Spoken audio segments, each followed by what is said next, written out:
Retomando agora a prisão temporária, já acabamos de analisar a prisão preventiva, então retomando a segunda parte da aula, com prisão temporária e prisão domiciliar. Pois bem, pessoal, prisão temporária. Prisão temporária é a espécie de prisão cautelar decretada pela autoridade judiciária durante a fase de investigação com prazo pré-estabelecido de duração, quando a segregação do indivíduo for indispensável para a coleta de prova quanto à materialidade e autoria da infração. Essa prisão temporária, prevista na Lei 7.960 de 89, visa coibir o que a gente chamava de prisão para averiguação. Tudo bem, pessoal? Esse foi o intuito do legislador ao criar a prisão temporária.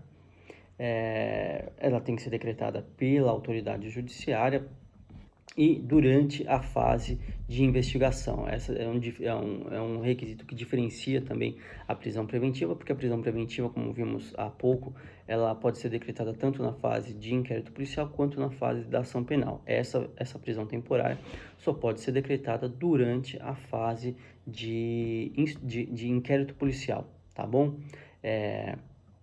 Vamos lá. Quais são os requisitos previstos no artigo 1º da lei, que diz que o primeiro requisito pode ser decretada a prisão temporária quando for imprescindível para a investigação do inquérito policial.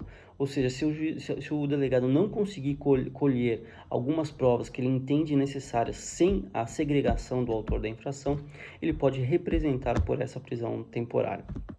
Então, a segunda hipótese: quando o indiciado não tiver residência fixa ou não fornecer elementos necessários ao esclarecimento de sua identidade.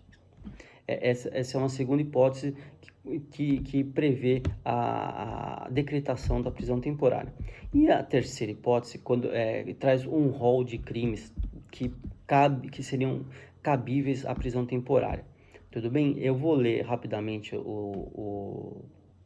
esse rol. Tá previsto na lei, no artigo 1º da Lei 7.960 de 89. Eu vou ler rapidamente porque isso é facilmente consultado por vocês, tá bom? Então, os crimes são o crime de homicídio doloso, o sequestro ou cárcere privado, o roubo, a extorsão mediante sequestro, o estupro, a epidemia com resultado morte, o envenenamento de água potável ou substância alimentícia ou medicinal qualificado pela morte, a quadrilha ou bando, o genocídio, o tráfico de drogas, o crime contra o sistema financeiro, crimes previstos na lei de terrorismo, e aí os crimes hediondos e equiparados. Tá bom? É importante a gente colocar que a doutrina majoritária, ela prevê que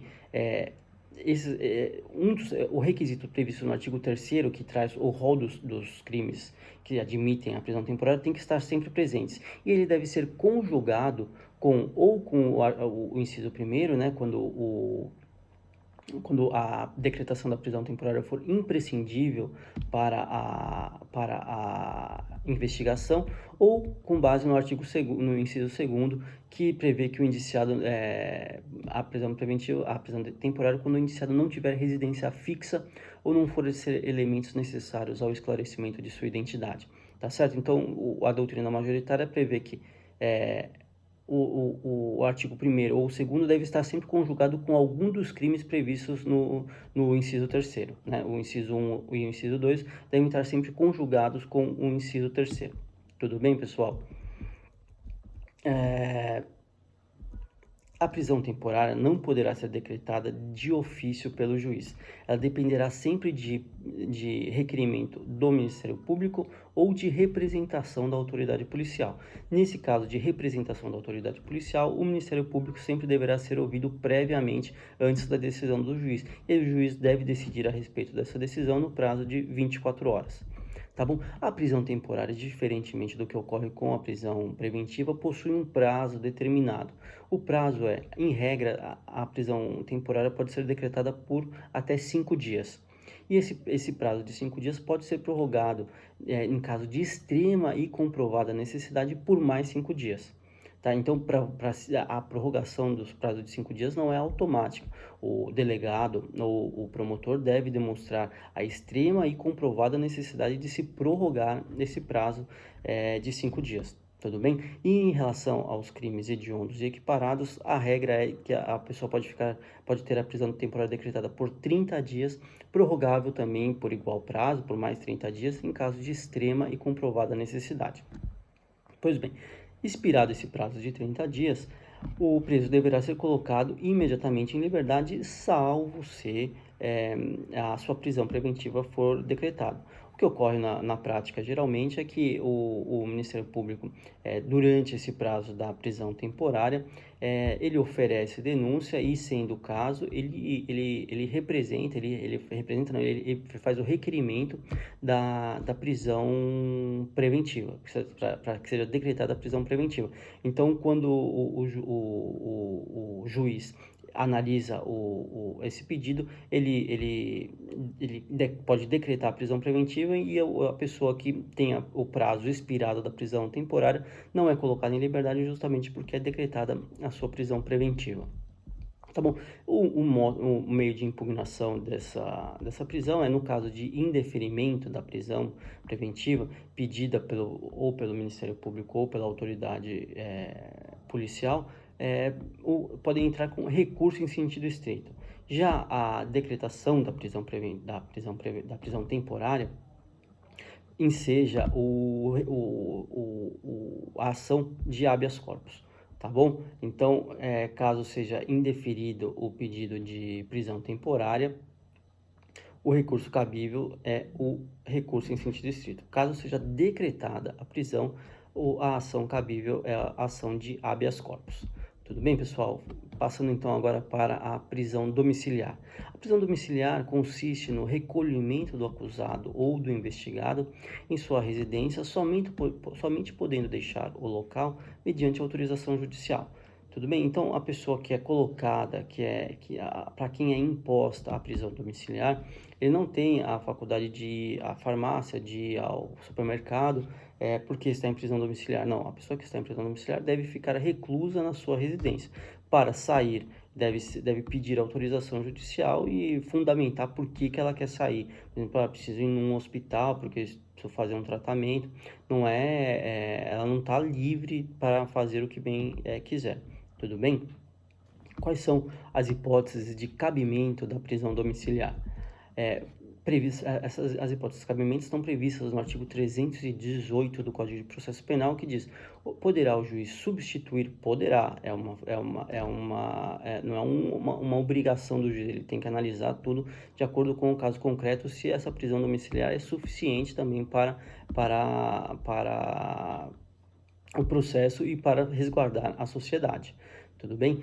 Então, o juiz poderá substituir a prisão preventiva pela domiciliar quando o agente for maior de 80 anos, for extremamente debilitado por motivo de doença grave, por exemplo, a pessoa está num estágio terminal de um câncer, ou seja, a pessoa é imprescindível aos cuidados especiais de pessoa menor de 6 anos de idade ou com deficiência. A pessoa é gestante, né? A presa é gestante, a mulher, da presa mulher com um filho de até 12 anos de idade incompletos, ou do homem caso seja o único responsável pelos cuidados do filho de até 12 anos de idade incompletos. Nessa hipótese, pessoal, é importante a gente colocar aqui, por exemplo, caso o casal que tem um filho de 11 anos de idade pratica o crime juntos, o homem vai dançar nesse caso. Por quê? Porque a mulher, o inciso 5 diz, a mulher com filho de até 12 anos de idade incompletos. O inciso 6 diz, o homem, caso seja o único responsável pelos cuidados do filho de até 12 anos de idade incompletos. Então, o homem tem que ser o único responsável.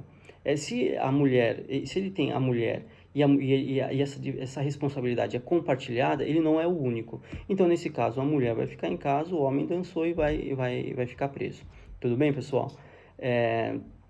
Importante salientar que também, para essas hipóteses que prevêem a prisão domiciliar, o requerente deve apresentar prova idônea dos requisitos estabelecidos nesse dispositivo. Por exemplo, o maior de 80 anos, ele tem que apresentar a certidão de nascimento demonstrando que ele tem 80 anos. A gestante, ela tem que demonstrar um exame médico demonstrando que ela está grávida. A mulher de 12 anos, a mulher com um filho menor de 12 anos, tem que mostrar a certidão de nascimento do filho dela de 12 anos, com menos de 12 anos.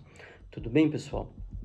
E o artigo 318-A, ele prevê uma exceção em relação à prisão preventiva imposta à mulher gestante ou que for mãe responsável por criança ou com pessoa deficiente.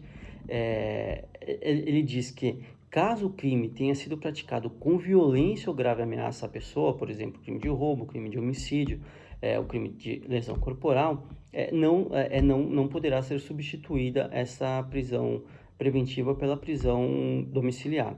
E da mesma forma também, caso a mãe, a mulher, tenha cometido o crime contra o seu filho ou dependente. Por exemplo, a mãe pratica um autoaborto e aí ela é presa preventivamente. Ela não pode requerer essa prisão, porque poder pode, muito provavelmente vai ter negado esse pedido, né?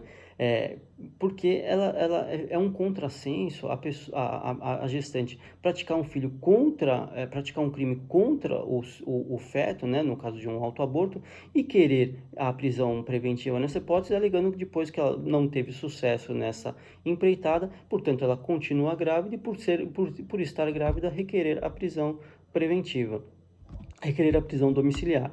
Então, o ordenamento veda esse tipo de requerimento, tá bom? Pessoal, por hora é isso. Procurei de forma bem sucinta passar o que seria dado na aula de hoje, de forma bem sintética, não me estendendo muito, para o vídeo não ficar muito extenso, até porque foi um pedido da própria administração, um vídeo um pouco mais mais breve, né? Um pouco mais resumido. Então, o vídeo, a aula a respeito da prisão preventiva, prisão temporária e prisão domiciliar está aí à disposição de vocês. Esperamos que essa pandemia seja superada de forma mais breve possível, com o mínimo de vítimas, né? Para que também possamos brevemente estarmos juntos aí. Tá bom, pessoal? Um grande abraço e boa sorte a todos.